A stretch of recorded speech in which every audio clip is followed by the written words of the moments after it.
Hey, welcome to the Two Dudes Talk Movies podcast. I'm Cam. I'm Luke. And today we are talking about the 2015 thriller drama Kept Woman, starring Courtney Ford, Andrew Walker, Rachel Wilson, and Sean Benson, and Troy Blundell, and Jesse Camacho. All right, yeah. Short cast, very short. I was looking on IMDb for this, and it was like 5 people, and maybe one of them was like a voiceover line. Mm-hmm. So yeah, it was my week to pick, and I didn't know what I wanted to watch this week. I just could not think of anything that I don't know. I want to do something different too. We always talk about these. We always talk about movies we like for the most part. At least somebody on the episode likes it. Yeah, that's true. One of us likes it, and I was thinking one day, I was like, I don't know. I want to talk about this one because I feel like when I talk about a movie I don't like, I don't articulate it well why I don't like. I just like, I just didn't care for it, and that's usually what I say. But this movie, it's like first couple. If you watch this movie for 3 minutes, you'll see why it's bad. It's not a. You'll see like why it's not up to par, I guess. Yeah. But I felt like I wanted to try and articulate my thoughts well as to why I don't like this movie. Plus, I remember whenever it would have been shortly into first semester, whenever I was starting co-host stuff, you were like, "You got to watch worse movies, bro. Like, you got to watch some lesser things." And I was like, "All right." And now I have. I feel like it helps because you can't appreciate a good movie without watching the bad movies. Yeah, that's You're watching fair. like A-list $billion budget movies, then you're just used to that. You gotta watch the bad stuff. That's what somebody told me. You gotta watch everything, watch as much as you can. So I watched this one day. Oh my gosh, I have a story about this movie. I was like a sophomore, and I was like doing my routine or whatever, go shower, Chick-fil-A, whatever. Dipping your head in bull eyes. Exactly. And I turned this. The description sounded somewhat good, and I turned it on. Like 2.5 minutes in, I stop. I think because I was so upset. It always takes me a while to find a movie, so I was getting upset because I couldn't find. Like, all right, let me just turn this one. It looks decent. I stopped and eating my food for 2 minutes. 2 minutes in, I just start laughing. I'm like, bro, no way. This is what I'm about to watch tonight. I'm sitting there thinking, I'm like, whatever. We'll keep going. And I'm laughing the whole movie at how bad it is. But yeah, and then I said, let me bring this back up. So pretty much what the movie's about, it's about this fiance, soon to be couple. What is that? What you call it? What do you They're call it? married at that point, I think. But Okay, yeah, soon to be his fiance. Yeah. yeah, and they move. Well, first so their first apartment gets broken into, and then the wife's like, yeah, I want to move. So next scene they move, and they have this neighbor who's kind of just being friendly, but yeah, he's kind of off a little bit. He gives them wine. He just welcomes her to the neighborhood. And then he kidnaps the wife, and then he traps her in, like, his basement, which has, like, a 1950s theme of, pop colors and Bright colors. Yeah, teal microwaves and stuff like that. And he dresses snazzy, it's like the typical thing, like, wife come home, you come home, wife's cooking dinner, stuff like The that. stereotypical 50s experience, we could say. And that's pretty much the base of it. The husband comes and tries to find her, and yeah. That's the basis. But Luke, what are we thinking? Man. Yeah, like I said, when Cam told me I got to watch worse movies, this is definitely one of the worst movies. I can't sugarcoat it, man. But surprise, surprise, I found something I enjoyed in it. Okay. I kind of thought it was shot like a student film almost. Yeah. And I kind of enjoyed that. Like, it wasn't like this high top budget thing. I wasn't overly impressed by it, but I was happy with the consistency of it, and that like every scene was well lit, despite how like some of the scenes are darker. Like inside, they're all forgettable. I can't remember their names, but I wrote it down. Simon, the dude that's dressed snazzy in the 50s, kidnaps the wife. Right inside his like actual house, like all the curtains are constantly closed. And you can't see, and it's really dark, but it's still bright enough that you can see, which I'm glad, because I've seen plenty of movies that are just pitch black in there and you have no idea what's happening. Yeah. So I appreciated that. But I think it gets the design pretty well too. Of the 50s? Yeah. Yeah. Especially, like, I know it's kind of just that one isolated spot of the movie, but kind of having that contrast between the modern world above ground versus this subterranean, subterranean 50s world, I think is pretty cool. So I give it credit for all that. I can't care for anything else in this movie, bro. Acting. Oh my God. No. Dude, it's bad. Yeah. It's really bad. Like, I started out watching it and I was like, yo, like, this really does feel like a student film. Like, this feels like something amateur. They're new to the game. And then about 10 minutes in, I was like, oh, it's going to be like this for an hour and a half straight, isn't it? And didn't care. Yeah, there's also some weird motive reasoning changes. I can talk a little bit more about that later on. But there's things that one character will say in a scene, and then maybe 15, 30 minutes later, they'll say the complete inverse of it and just act like nothing happened in between to change their mind, because nothing in between happened to change their mind. I also kept laughing at this movie. I should not be laughing at the, like, it's the most, like, I don't want to say horrific, but it's something that would be terrifying if you were in their position. And I'm sitting here laughing about it. Like, there's a line of dialogue where one of the cops, which is the husband's friend, like, shows up and is asking Simon, and he's like, you live here? And he's like, yeah. This your place? Yeah. You live alone? Yeah, of course. I don't have anybody else here. And he's like, you in a relationship? Why? And I was like, what? It's like, doesn't matter. Like, it caught me so off guard. But, you know, and then there's like lines that kind of like eat, like they're kind of good. Like what? But it's still a little cringy that I'm laughing at it. Like the one when the husband, Evan, gets like really mad because the wife like isn't calling because Simon took her phone away. So like she has no access to it anymore. And he's calling her. And he says, I want to say sorry to your face, but I'll apologize to your voicemail for now. I was like, am I watching a high school breakup? Like, is that what this is? I don't know. So yeah, there's some of that. Yeah, I think that's most of the general things. There's a lot else that I got to get to more in depth with, but when I first watched it, I was just so harsh on it and critical of how bad it was. But I rewatched it the other day, and you know, I get it now. Like, not everyone has like can spend $1 million on like the IMAX camera. Yeah, dude, it's not Sinners, and they got like IMAX 70 millimeter or whatever. Yeah. Oh yeah, I need to watch that video. I will be there Friday. I need to go see Warfare too, and I like that interview that you just did, explaining the film. But yeah, I realized, like, you know what, everyone has everything, and they're probably just excited that it's on something. It's on Tubi, it's on Amazon Prime. So if I was them, I'm just excited my thing is out there for people to see, and they're probably like, I don't know, we're talking about it, so I think I must have done something. Yeah, it was bad, but it did something. But I do see the you know, all you can do is try, and with anything, so I can't knock them for trying and doing. Actually, a lot of people try to make movies, they just don't publish it, but they published it and then got somewhere. But yeah, there's a lot of flaws in it. The one of the biggest flaws or downfall of this movie is line delivery and the writing.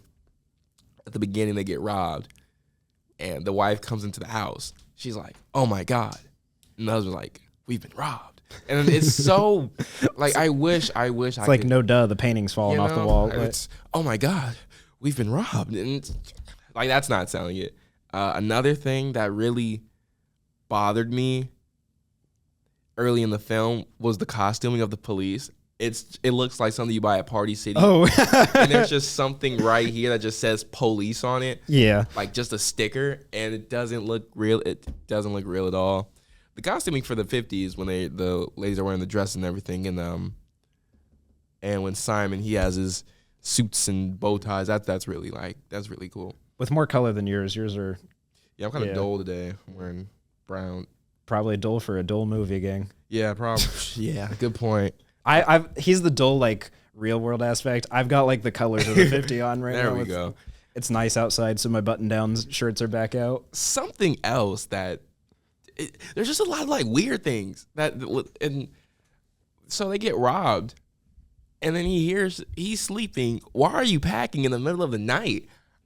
It's like 12 in the morning, and like where'd you get those boxes from? Like she already had the boxes ready to pack stuff up. Like it literally cuts and they're just packed. It's so bizarre. And another thing is like, maybe it's not nitpicking because it like took my attention away from the actual plot, but they're underground, but they get sunlight. That's what bothers me. They have LED lights blowing in the window, my guy. What? They have LED lights. Like looking in the window, that's how the sunlight's down there. Because whenever the wife like first gets there and breaks the window, there's an LED light that's on the wall. And then like the painting thing of the sky that she breaks through is plastered up there, but behind that, like the light is shining through it. So it looks like the outside sun, but there's just an LED light on the wall. It shouldn't show through if I don't know. That was tricky. Like if it's thin enough paper, maybe. I don't know. That just took me. Hey, you know what? I didn't think about that part of it until you said it, and I guarantee they didn't think about it either. I don't know. Maybe I'm just doing whatever.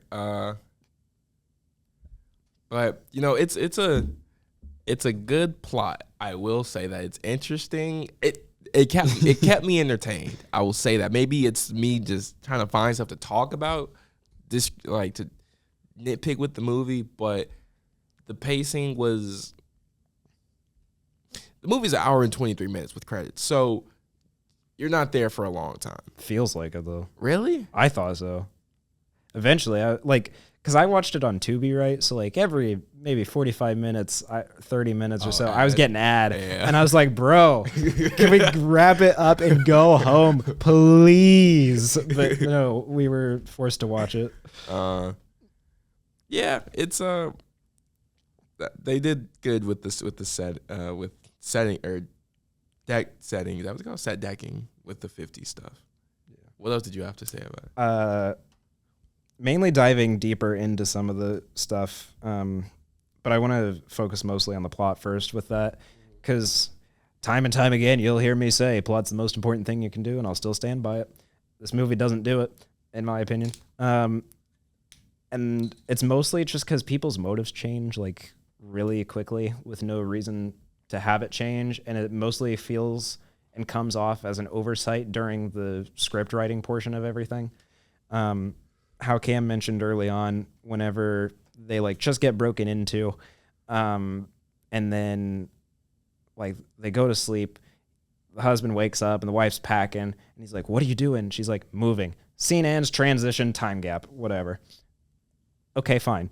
And then later down the line, we get this argument with like Evan, who's the husband, and Jessica, who's the wife.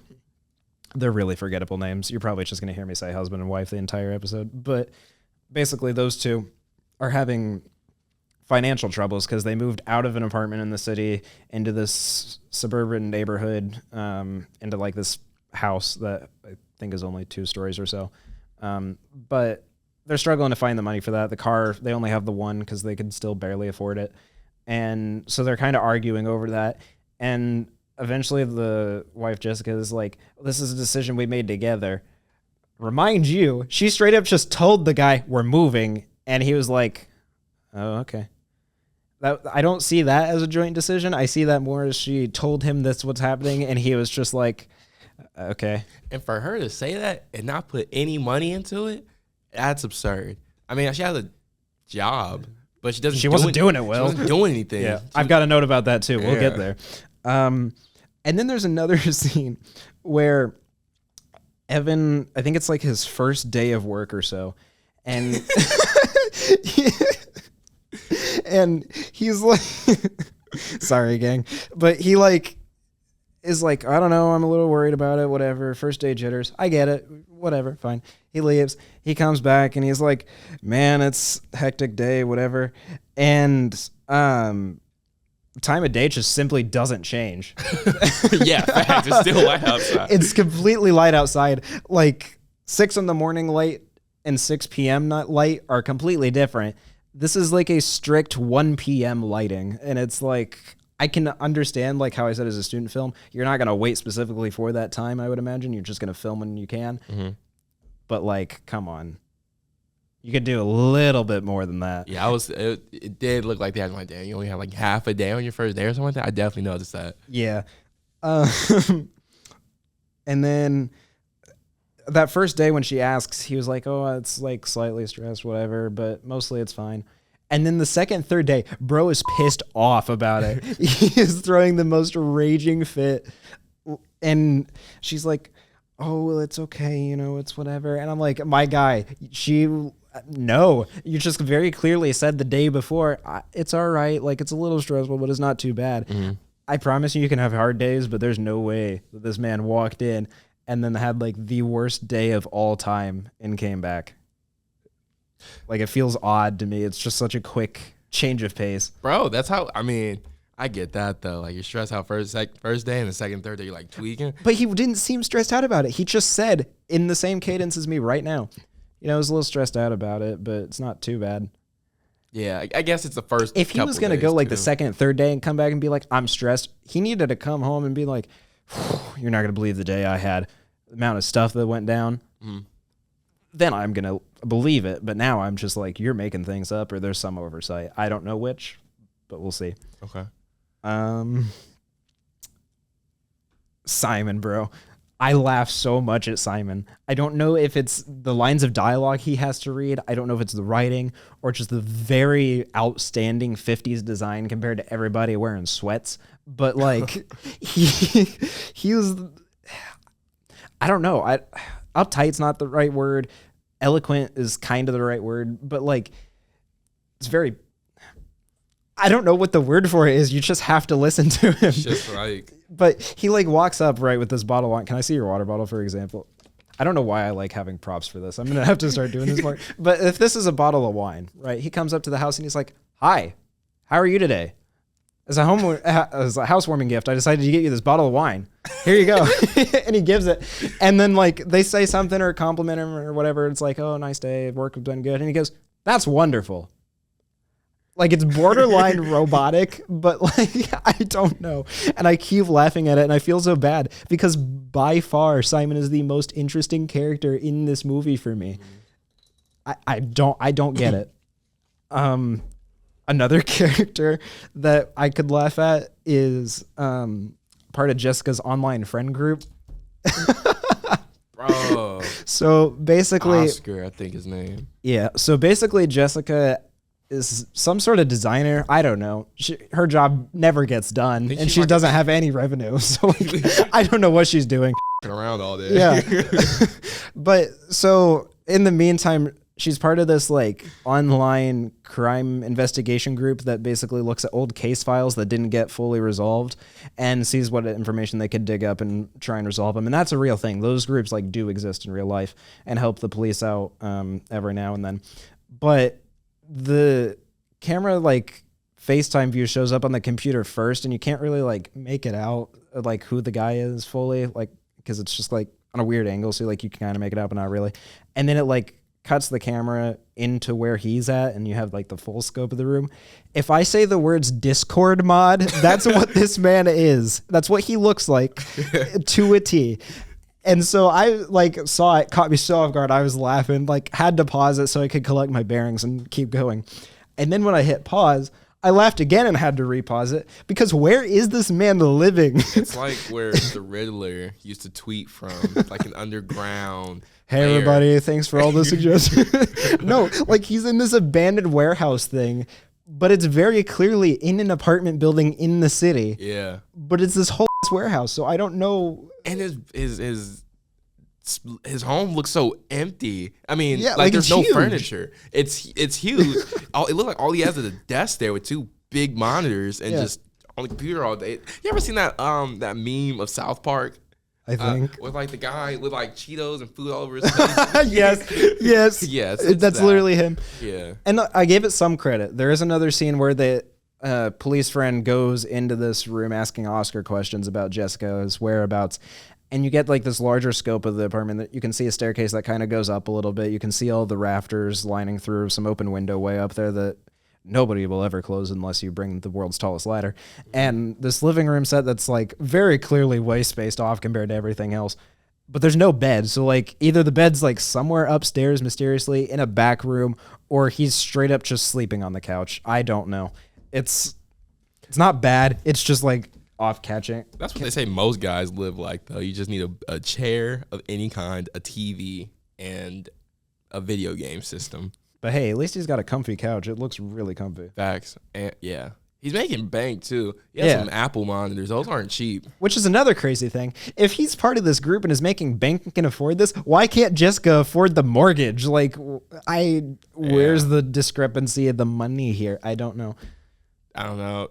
It killed me because I could feel the first day he goes to work and he comes home and Jessica's still dilly-dallying all day with the computers, and she sees him outside. I could really feel the husband's pain, bro. I just worked what's supposed to be all day, stressful day. My wife told me this morning she's gonna make dinner tonight. I come home, hey, did you make dinner? No, I got distracted with all my work. Okay.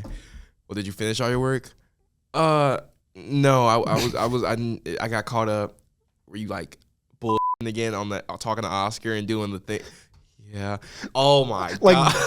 like the husband knew immediately who it was. Like you didn't do what you were supposed to do for me. You didn't do what you were supposed to do for yourself. Like, what are you doing all day? And I think whenever he asked in that scene, he was like, "Give me like 30 minutes. I'll whip something up." That 30 minutes is not to make dinner. That's 30 minutes for him to not lose his shit. It's real though. Like, bro, talk to me in 30 minutes. That sounds like something I'd say. It does sound like it. Just give me 30 minutes. Just leave me alone. Another thing, I guess you can, okay, this one is maybe a lesser complaint because you can kind of justify it for like trauma bonding almost. But inside this 50s bunker, there's another girl that's already down there called Robin, who was like the first. I guess I need to give some more context to this. I didn't even mention that. Yeah. So in this 50s bunker, there's like 2 padlocked doors, right? And whenever Jessica gets there, Robin is already there. And as the film goes on, you'll find out that, what is his name? They're so forgettable. Wait. The nicely dressed guy. Simon. Yes, Simon. Yeah. So forgettable, bro. It's crazy because there's only like 4 main people. I know, it's crazy. But anyway, so Simon basically is this teacher of masculinity classes too, which makes like the 50s thing way more ironic, and that's probably why I keep laughing at it. But basically every school that he's taught at, there's been some like sexual misconduct with another student, right? And then he would leave school before the charges happened, but the girl would go missing. So then there's no evidence to plant on the guy. And so he gets away scot-free every time. This has happened across a bunch of schools. Rachel was the first or second girl. I think she was the first though. Because she was the one person that like nobody ever turned up or something like that. So anyway, she's already down there and has had to have seen a bunch of other girls come through here at this point. And her and Robin are like cuddling and shit, like super close. And like, I don't know what girls do at sleepovers. I don't know if y'all do this, but like y'all are a little too close for comfort down there. Hey, and I guess you could chalk it up to like their trauma bonding. Robin's been here since literal day one and like has to act a certain way so she doesn't get killed straight up. Because she had to kill another girl down there, which gets brought up too. But I don't know. It felt like so strange, especially for Jessica's point of view, because she just got there. She's only been there like, maybe a few days at this point. And she's like, it's okay, come here. And they're like hugging and whatnot. And it's like, maybe, I don't know. It just felt like really sudden for that, especially for adamant as Jessica was about like, get me out of here. Get me out of here. This is fake. I'm not doing what you're going to tell me to do. That kind of thing. I think maybe she just realized earlier, like, yeah, I'm not getting out of here anytime soon. And she was trying to work up that, I guess, her plan of, I think I want to chalk it up to trauma bonding the most. I think that's what it is. But it is a good point. Like, you just got here and you already. Yeah. And that's what I'm saying with like these motive. Motive might not be the right word. It's the best word I can come up with it. But it's like you're saying one thing, turning around, then maybe 2 or 3 scenes after, and you're saying the complete opposite thing, and then running with the opposite thing for the rest of the movie.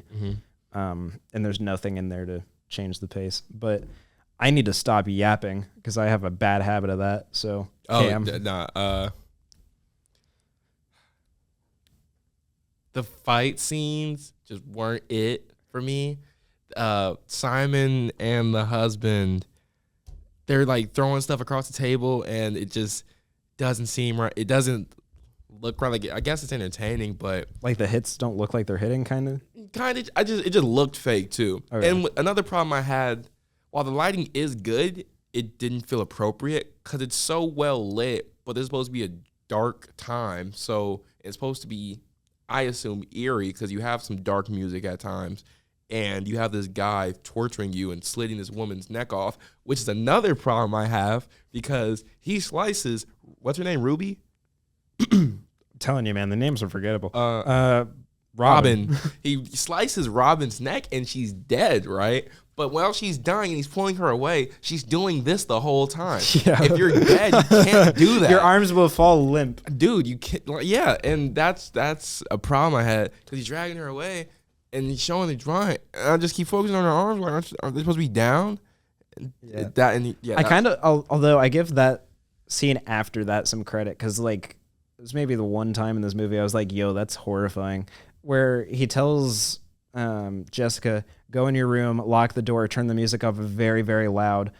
And he just straight up takes a bone saw and starts cutting on Robin and like chopping the bits up. And I don't know what he did after that, because he's at like the sink afterward cleaning stuff off. So I'm assuming he just like bagged it up somewhere and threw it out, or he just threw it down the garbage disposal if he cut thin enough. I couldn't tell you. Yeah.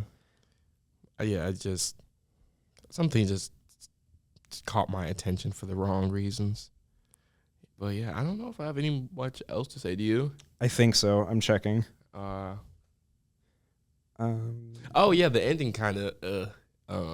She goes and visits. So he gets caught, obviously, and then she goes to jail a year later, where he's not sent. I think he gets a life penalty instead of the death penalty. I think she like said he didn't want him to get death. I don't know if that's what happened, but I think there was a reason why he could have gotten the death penalty, but he didn't. But he goes and visits her in jail, and she tells him, yeah, I just wanted to see you rot in here or whatever. And then she's like, yeah, I wanted you to know that I won. And then she's like, and I also have a gift for you. And she gives, no, not even her, a police officer already has the book that she wrote called Kept Women. But also, this is based on a true story, the whole thing, or inspired by true events. That's what it said on the intro. So he said, I have a gift for you. And I guess that's the police officer's cue to hand the guy a book. I just don't think that's how it works. Like, maybe, I don't know, that just especially given it beforehand. Like, yeah, like, I don't hey, know. I'm going to say a line, and then when I say it, you hand him this book. Just show a scene where he gets the book when he goes back to his cell. But also, I get you can't fake a police cell because the setting that they're already in with the phone calls, that didn't look real anyway. But yeah, I don't think they show it in that scene, but it's kind of one of those like gimmicky things that happen in movies sometimes, where there's like some government official talking to somebody else, and they're giving that verbal cue where they're like, "All right, bring him in," and they do the turn nod. Like, I'm like, bro, call it quits at that point. You don't have that or to do that. You're not him. You're not her. You are not them. You are not them. All You Are is a bad movie. Anyway, Nice. Is there anything else you think can talk about before I get in my last things? I think it's funny how Simon's so vocal about how poor they are. Like, bro, we cannot afford this house. I can't afford for you to not work. And she's just still dilly-dallying. And then, that was the husband saying that. And then Simon's like, a real man would pay his bills and wouldn't talk about how he can't afford stuff, which I think is really funny. I don't know what it is about that, but him just really stressing out, like, bro. I think it's delivery almost from his line. Yeah. Where he's just like, if I was you, I'm like, bro, stop. You're not him. Dude, Simon. Man, masculinity, teaching male studies. That's when he knew he had to kill her. Or bring her to his bathing, because she laughs when they first meet. He's like, oh, what do you do for work? I teach male studies. Then she laughs. She's like, oh, I didn't know you're being serious. It was also kind of very rude. 100% very rude, Yeah, bro. so I wouldn't say. Like, laugh in your head if you're going to laugh at all. It wasn't even funny. You teach male studies. Oh. It's funny about that. I didn't think men are so complicated you need to study them. And then the husband turns and looks at her and is like, girl, are you serious? Like, what's your problem? It's like, nice introduction. Yeah. Gosh. Yeah, I think that's it, though. All right. Well, if I'm gonna be fully honest, I forgot a deep thought in this movie because it was bad enough that I couldn't care. But I thought of one on the spot. What's up? Deep thought. What could we have done with our time other than watching this movie? Hour and 23 minutes. Let's see. You could take a nap, go to the movies. Actually, I don't think there are any short movies out right now. You could take a nap. You could go to the movies maybe. Go to dinner. Read a chapter, multiple. You could read a book. Study something. Meet a woman. Travel the world. Book a flight. Record a podcast. You can do a lot of things in this amount of time. Hour and 23. You can make a child. Good. Sorry. I'm just talking. What's up? He has a calculator. I was doing math. I could play like 5 to 6 more Fortnite matches instead of because they all last like 22 minutes roughly. But like, yeah, bro, there's so much else. Catch up with your grandma. That is another thing I wrote down in this notes What? thing. And I was going to mention it in closing, but we're kind of there anyway. What's up?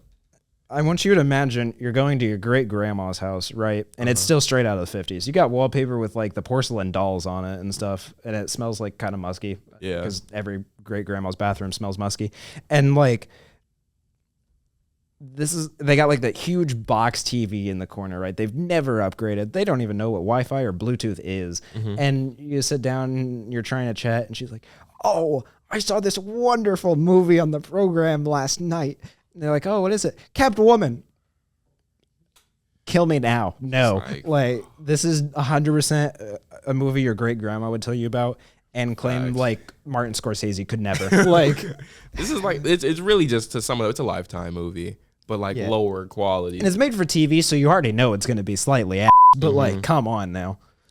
Yeah, I would not I wouldn't recommend it, but I don't think I could tell someone to not watch a movie because what's not for me could also not be for you. It could be for you. Yeah. I know we're bashing it, but it's two dudes talking movies. That's the way it goes sometimes. Yeah. Ready for ratings? I think so. When I first watched this, I gave this a 0.5.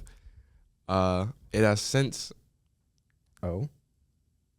improved. To I think I can give this a 1. Wow, a whole half point increase. I think a 1. I can give this a 1 out of 5. Not much to like about it. This is something you put on with your friends and you just laugh at. This isn't something you should. Oh, that's so rude.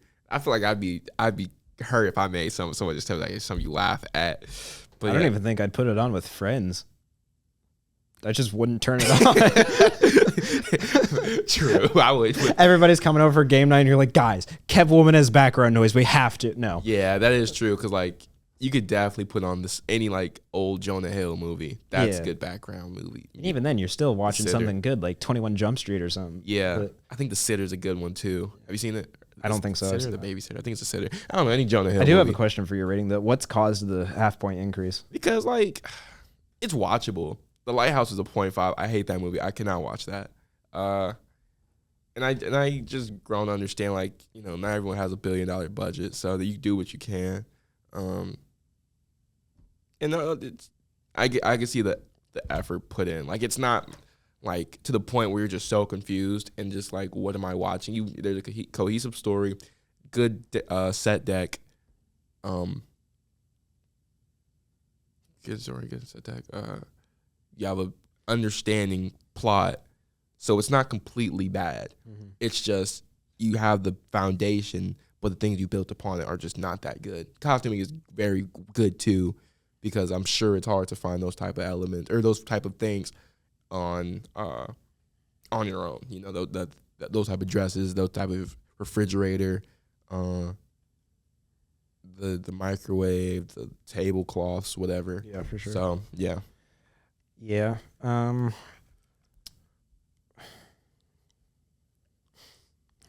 kind of weird, right? I'm sure we all know that at this point. But for me, when I rate things, you'll never catch me giving something half a point or half a star, because I'm in the belief that if I sat down and watched the movie anyway, there was a reason I had to sit down and watch it. And sometimes you could just chalk that up to, I'm doing a Two Dudes Talk Movies episode. I'm forced to watch this. Yeah. But I still sat down and watched it. If it's a movie that I like straight up just didn't watch, like at all, then it's a 0-star rating. I something about the half-star rating, like just flat half-star, no stars prior to it, just does not exist in my mind. I don't know why. So you could so every movie you ever watch will always get at least a 1. Yeah, like there'll at least be something good about it that made you sit down and watch the full runtime. Okay. Like always something. Okay. Like Joker 2, a movie I absolutely despise. Cinematography is great. Like I could sit down and watch that again for that. I might want to myself half the time watching it, but like still good enough, 1 star. But yeah, this movie is downright bad. It's getting 1.5 out of me. Okay. I think I'm gonna do it myself. Sorry. Do it for you. Sorry. All right. Equality. Yeah. But yeah, like I said, the design is kind of carrying hard, especially with the 50s design, but it's small enough that like I can't give everything to it. Mm-hmm. I think what gives that other push to kind of be what would be like the full 1 star out of that 1.5 is the cinematography of it being consistent enough where scenes are lit relatively well for each of them, and I can clearly see what's going on. All the camera angles, whether you're zooming in or like slightly turning, there's not many following, but they're all consistent. They're stood enough that it's professional, like a student film would be if you're like in production 4 or higher up in that realm, but still not good enough that I'm going to be over the moon by it. Everything else, straight garbage. Plot, no. The characters, whack. Couldn't remember half the names for this entire episode. Neither could you, whoever Raven or whatever her name was. Like I don't know. But yeah, there's a lot outside of those things to dislike. Not that you can't watch the movie. You definitely can. You're not going to enjoy it if you do, probably. But like Cam said, what doesn't work for us might work for you. We don't know. Yeah. Yeah. All right. Well, that's been the Two Dudes Talk Movies episode about Kept Woman. Yeah, thank you for watching. This was fun. I'm glad I got to. I don't know. I just wanted to talk about a bad movie this week. Yeah. My eyes have been opened. Yeah, you got to watch the bad stuff. You said there's a movie called The Room. You ever heard of that? No. Okay. That bad. It's funny. So I can talk to you about it off camera, but if you've seen The Room, it's going on the Letterboxd watch list, gang. Yeah, so I'll talk about that. But if you've seen The Room, you know what I'm about to tell him about. He was saying bad movies. So Cam. Yes. What? Why did I open the letterbox and Kept Woman has a 5-star rating? I don't know. You can't see it on there, but it's there. Like, bro. I don't know. It's hey, you know what? You're entitled to your opinion, even if it's wrong. I don't know. Like, I'm just a funny guy. Is that what LeBron said? You ever seen that video? It's like I'm just a silly guy. Yeah. I don't know. But yeah, thank you for watching. We'll be back next week. I'm Cam. I'm Luke. And like I just said before, I'm always bad at closing out. But yeah, see you next week. Bye. Peace.